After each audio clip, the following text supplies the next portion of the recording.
খবর শুনছেন দৈনিক সংবাদ চ্যানেল থেকে। আজ জানাবো পশ্চিমবঙ্গ, দেশ এবং বিশ্বের বাছাই করা সমস্ত গুরুত্বপূর্ণ তাজা খবর। শুরুতেই জানিয়ে দেব সংবাদ শিরোনাম। বর্ষার জলকাদায় ব্রিগেড অচল, সমাবেশের জায়গা নিয়ে অস্বস্তিতে তৃণমূলের কালীঘাট শিবির। নবান্নের নজিরবিহীন বৈঠক, আবাস ও সড়ক প্রকল্পে বড় বরাদ্দ, কেন্দ্রীয় মন্ত্রীর প্রশংসায় পঞ্চমুখ মুখ্যমন্ত্রী শুভেন্দু অধিকারী। যে কোনো সময় গ্রেপ্তারের আশঙ্কা, আগাম জামিনের আবেদন নিয়ে এবার কলকাতা হাইকোর্টে অনুব্রত। রেজিনগর থানায় পৌঁছলেন হুমায়ুন, শক্তিপুর থানার পুলিশ পৌঁছলো তার বাড়িতে। ব্যাপারটা কি? ক্যামাক স্ট্রিট সব শেষ করে দিল, ফের অভিষেককে তুলোধনা কল্যাণের। 21শে জুলাই নিয়ে ব্রিগেড পছন্দ নয় কালীঘাট তৃণমূলের, স্পষ্ট বার্তা কুণাল ঘোষের। পঞ্চায়েত দপ্তরের দুর্নীতি রুখতে বড় সিদ্ধান্ত, আসছে নতুন বিল। পঞ্চায়েত প্রধানদের হাত থেকে ক্ষমতা যাবে কাদের হাতে, গুরুত্বপূর্ণ ঘোষণা মন্ত্রী দিলীপ ঘোষের। সব তো ধ্বংস করে দিয়েছেন, গাছটাকেও ছাড়েননি। পরিবেশ নিয়েও নাম না করে প্রাক্তনের দিকে আঙ্গুল বর্তমান মুখ্যমন্ত্রীর। এনকাউন্টারে প্রভাসের মৃত্যু, এবার 3 অভিযুক্তকে নিয়ে বারুইপুর কাণ্ডের পুনর্নির্মাণ করল পুলিশ।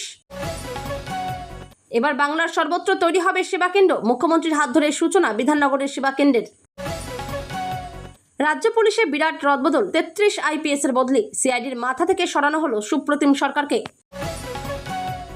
গোবরডাঙ্গা পুরসভায় তৃণমূলের টালমাটাল অবস্থা, চেয়ারম্যান, ভাইস চেয়ারম্যান সহ 14 কাউন্সিলরের ইস্তফা। কোনো পুজোর সভাপতি হচ্ছি না, ঘোষণা শ্রমিকের। উৎসবে রাজনৈতিক দখলদারি না করার স্পষ্ট বার্তা দিলেন দলকেও।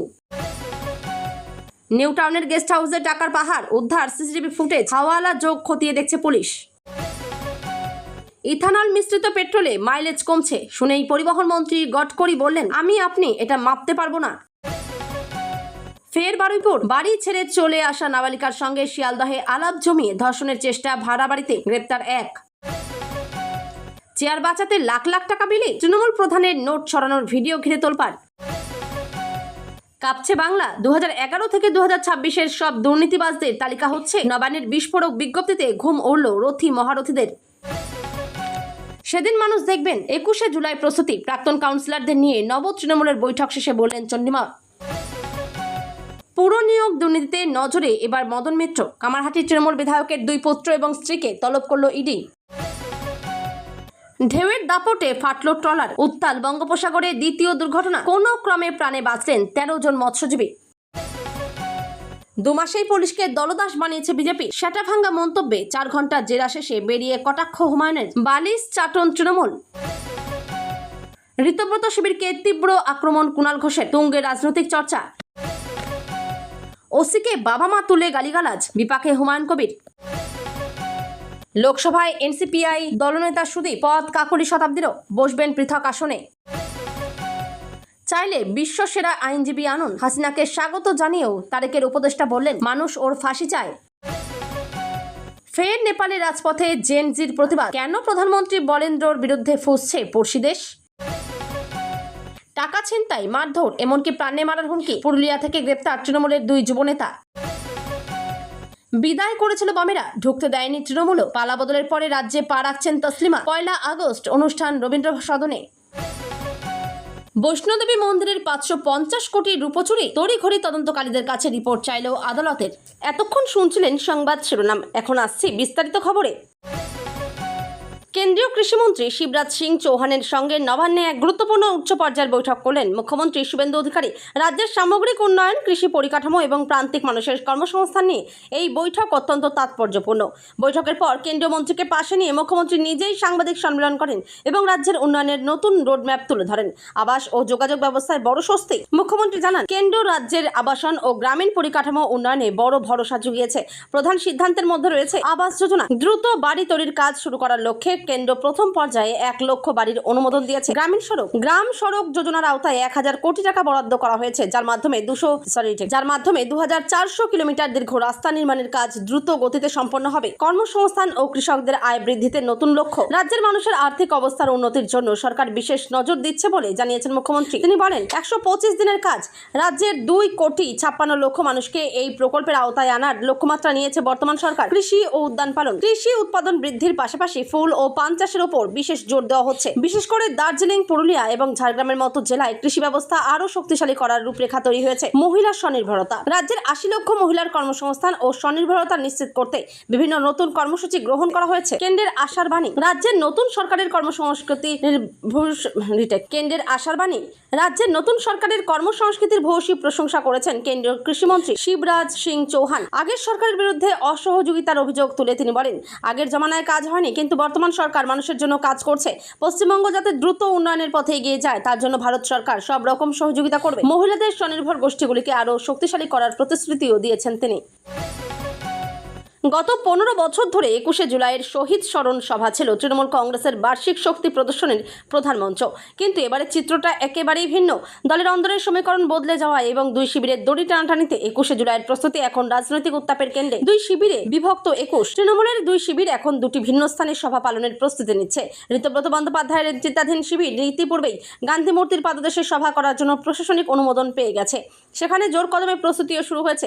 অন্যদিকে কালীঘাটপন্থী তৃণমূল বা মমতাপন্থী শিবিরের সভাস্থল নিয়ে তৈরি হয়েছে চরম অনিশ্চয়তা। ব্রিগেড বনাম ডোরিনা ক্রসিং। সূত্রের খবর, কলকাতা পুলিশ কালীঘাটপন্থী তৃণমূলকে সমাবেশের জন্য ব্রিগেড প্যারেড গ্রাউন্ডের প্রস্তাব দিয়েছিল এবং সেই মতো অনুমতিও মিলেছিল। কিন্তু মমতাপন্থী শিবিরের দাবি, বর্তমান বর্ষার মরশুমে কাদা জলে ভরা ব্রিগেডের সভা করা কার্যত অসম্ভব। এই পরিস্থিতিতে তারা নতুন করে ডোরিনা ক্রসিং এর সভা করার আবেদন জানিয়েছে। তবে শেষ খবর পাওয়া পর্যন্ত লালবাজার থেকে সে বিষয়ে কোনো সবুজ সংকেত আসেনি। ইতিমধ্যেই ফিরহাদ হাকিম, চন্দ্রিমা ভট্টাচার্যের মতো নেতারা গান্ধী মূর্তির পাদদেশে সভাস্থল পরিদর্শন করেছেন। তবে কালীঘাটপন্থীরা এখনও তাদের চূড়ান্ত গন্তব্য স্থির করতে না পারায় রাজনৈতিক মহলের জল্পনা তুঙ্গে। এতদিন ধরে যে আড়ম্বর ও চমকের অপেক্ষায় থাকতো রাজ্যবাসী, রাজ্য রাজনীতি, এবারের 21শে জুলাই সেই প্রত্যাশা কতটা পূরণ হবে তা নিয়ে এখন বড় প্রশ্নচিহ্ন দেখা দিয়েছে। ক্যামাক স্ট্রিট দলটাকে শেষ করে দিল। ফের অভিষেক বন্দ্যোপাধ্যায়ের বিরুদ্ধে বিস্ফোরক তৃণমূল সাংসদ কল্যাণ বন্দ্যোপাধ্যায়। অভিষেকের পিএ সুমিত রায়ের বিরুদ্ধেও সরব হন তিনি। কল্যাণ আরও জানান, অভিষেক ও আইপ্যাকের সঙ্গে যারা ছিল তারাই এখন বিদ্রোহী। সব সুবিধা পেয়েছেন, অভিষেক বাঁচিয়ে দেবে জেনে অন্যায় করে গিয়েছেন। এখন তারাই অভিষেকের বিরুদ্ধে সবথেকে বেশি মুখ খুলছেন। অভিষেকের পিএ সুমিত রায়ের বিরুদ্ধে একাধিক অভিযোগ তোলেন কল্যাণ। তিনি জানান, সংগঠন চালানোর জন্য ক্যামাক স্ট্রিটের সুমিত রায়ের সঙ্গে যারা কথা বলতেন তাদের ডেকে পাঠাচ্ছে পুলিশ।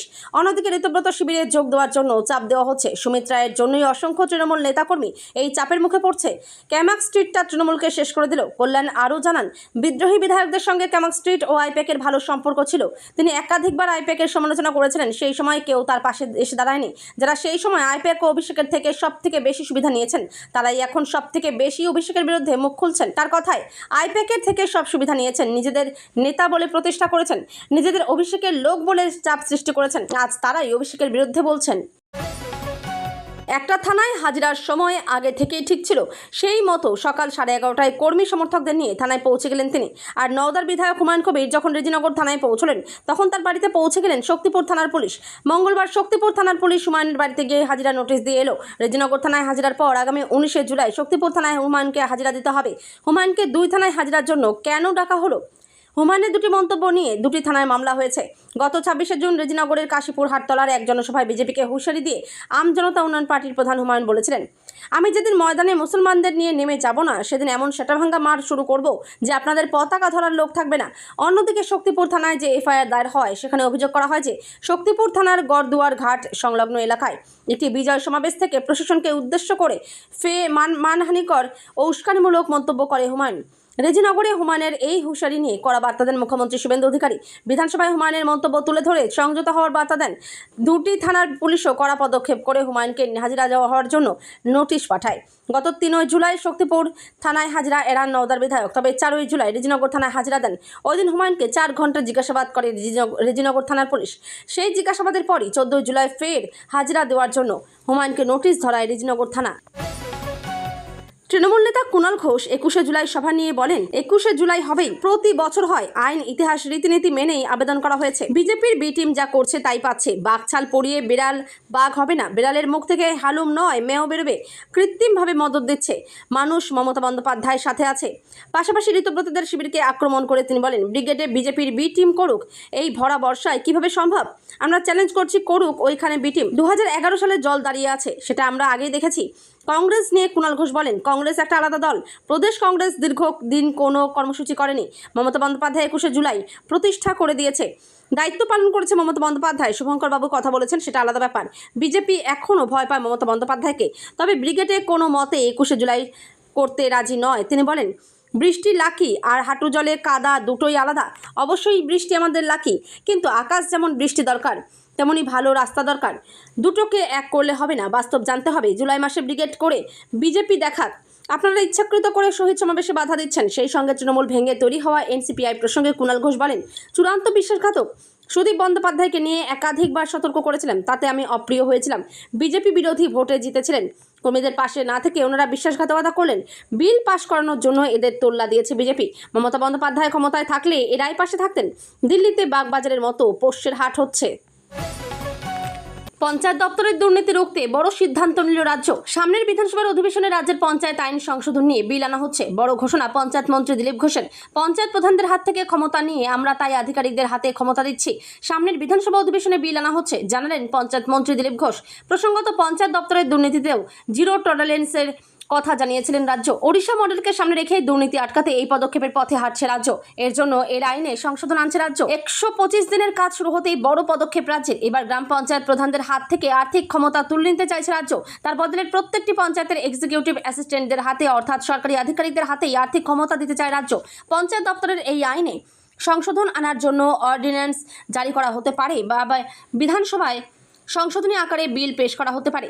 এতদিন পর্যন্ত গ্রাম পঞ্চায়েতের প্রধানদের হাতে 100 দিনের কাজের টাকা থেকে শুরু করে পঞ্চদশ অর্থ কমিশন প্রত্যেকটি ক্ষেত্রে টেন্ডার করা থেকে শুরু করে টাকা দেওয়া ক্ষমতা ছিল তাদের হাতেই। তৃণমূল কংগ্রেস সরকারের সময় তা নিয়ে বিস্তর দুর্নীতির অভিযোগও ঘটে। এমনকি দুর্নীতির অভিযোগে 100 দিনের কাজ বন্ধ করে দেওয়া হয়। তৃণমূল কংগ্রেস সরকারের সময় কেন্দ্রীয় সরকারের তরফে সরাসরি ব্যাংক অ্যাকাউন্টে জব কার্ড হোল্ডারদের কাছে টাকা পৌঁছলেও তার অনুমোদন দেওয়ার ক্ষমতা থাকতো গ্রাম পঞ্চায়েত প্রধানদের হাতে। এবার সেই ক্ষমতা তুলে নিয়ে সরাসরি সরকারি আধিকারিকদের হাতেই দিতে চায় রাজ্য।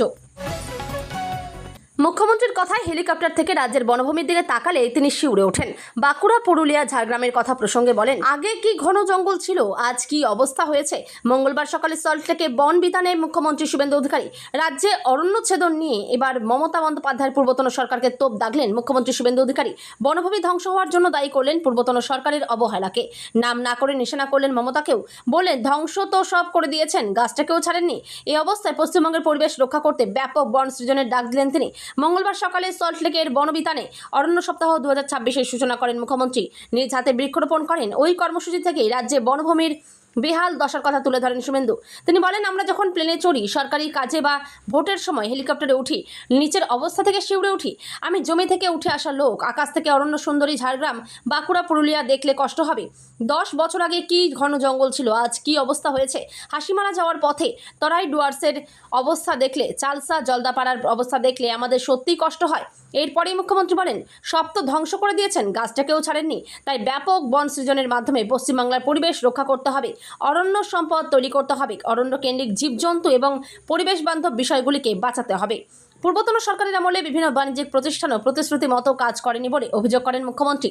শুভেন্দু জানান, সংস্থাগুলির নিজেদের জমির 2/3 পরিকাঠামোগত কাজ। বারুইপুর গণধর্ষণ এবং খুনের তদন্তে ফের অভিযুক্তদের সঙ্গে নিয়ে ঘটনার পুনর্নির্মাণ করল পুলিশ। মঙ্গলবার সকালে ঘটনাস্থলে 3 অভিযুক্ত আনন্দ সর্দার, দিবাকর সর্দার এবং কবির মোল্লাকে নিয়ে যান তদন্তকারী আধিকারিকরা। সিআইডি এবং ফরেনসিকের কর্তাদের উপস্থিতিতেই চলে গোটা প্রক্রিয়া। এর আগে এই ঘটনার পুনর্নির্মাণ করার সময় পুলিশের এনকাউন্টারে মৃত্যু হয় অন্যতম অভিযুক্ত প্রভাস মণ্ডলের। এর মধ্যেই এদিন 3 অভিযুক্তকে ঘটনাস্থলে নিয়ে যান তদন্তকারীরা। আধিকারিকদের কথায়, তদন্তের স্বার্থে এই পুনর্নির্মাণ অত্যন্ত গুরুত্বপূর্ণ। প্রভাসকে জেরা করেই একে একে আনন্দ সর্দার, দিবাকর সর্দার এবং কবির মোল্লাকে গ্রেপ্তার করে পুলিশ। এরপরেই এদিন সকালে ধৃত 3 জনকে ঘটনাস্থলে নিয়ে যান সিটের আধিকারিকরা। বারুইপুর কাণ্ডের তদন্তে নেমে একটি সিসিটিভি ফুটেজ হাতে পায় পুলিশ। তাতে দেখা গিয়েছিল নাবালিকার সঙ্গে প্রভাস মণ্ডল নামে এক যুবক রাস্তা দিয়ে হেঁটে যাচ্ছে। এরপরই তাকে গ্রেপ্তার করে পুলিশ। প্রভাসকে জেরা করে পাওয়া তথ্যের ভিত্তিতেই উদ্ধার করা হয় নাবালিকার বস্তাবন্দি দেহ। শুধু তাই নয়, প্রভাসকে জেরা করেই একে একে আনন্দ সর্দার, দিবাকর সর্দার এবং কবির মোল্লাকে গ্রেপ্তার করে পুলিশ। এরপরই এদিন সকালে ধৃত 3 জনকে ঘটনাস্থলে নিয়ে যান সিটের আধিকারিকরা। কিভাবে কোথায় এই খুনের ঘটনা ঘটল তা সবটাই তদন্তকারীদের 3 অভিযুক্ত দেখিয়ে দেন বলে খবর। পুলিশ সূত্রে খবর, সম্পূর্ণ প্রক্রিয়া ভিডিও রেকর্ড করা হয়েছে। এবার বাংলার সব বিজেপি বিধায়কদের কেন্দ্রে তৈরি হবে সেবা কেন্দ্র। বিজেপির সর্বভারতীয় সভাপতি নীতিন নবীন নির্দেশ দিয়েছেন, গোটা দেশেই যেমন সেবা কেন্দ্র তৈরি করতে হবে, তেমনি বাংলাতেও নাগরিক পরিষেবার কথা মাথায় রেখে সব বিধানসভাতেই দলের বিধায়কদের সেবা কেন্দ্র অবিলম্বে তৈরি করতে হবে এবং দ্রুত পরিষেবা দিতে হবে। আজ মঙ্গলবার নীতিন নবীনের কথা মতো বিধাননগরের বিধায়ক তথা স্বাস্থ্যমন্ত্রী শারদত্ত মুখোপাধ্যায়ের কেন্দ্রে সেবা কেন্দ্রের উদ্বোধন করলেন মুখ্যমন্ত্রী শুভেন্দু অধিকারী। উদ্বোধনের পর মুখ্যমন্ত্রী বলেন, দলের নির্দেশ সব জায়গাতেই এই ধরনের সেবা কেন্দ্র হবে। নাগরিক পরিষেবা আমাদের কাছে অগ্রাধিকার। বিধায়ক তথা স্বাস্থ্যমন্ত্রী শারদত্ত মুখোপাধ্যায় বলেন, নীতিন নবীনজি গোটা দেশের বিধায়ক এবং সাংসদদের এই ধরনের সেবা কেন্দ্র তৈরির নির্দেশ দিয়েছেন। সেই মতো বিধাননগরে তৈরি হলো সেবা কেন্দ্র। নাগরিক পরিষেবার জন্য আগামী দিনে লেক টাউন সহ আরও কয়েকটা সেবা কেন্দ্র হবে। আমরা জায়গা দেখছি, সকাল 9টা থেকে রাত 12টা পর্যন্ত খোলা থাকবে এই সেবা কেন্দ্র। আমার বিধানসভাতে প্রতিদিন 70 থেকে 80টি নানা ধরনের অভিযোগ আসছে। তার মধ্যে প্রমোটারদের জমি ফ্ল্যাট দখল করে রাখার মতো অভিযোগও রয়েছে। আমরা নাগরিকদের সব অভিযোগ গুরুত্ব দিয়ে শুনে প্রয়োজনীয় ব্যবস্থা নেব।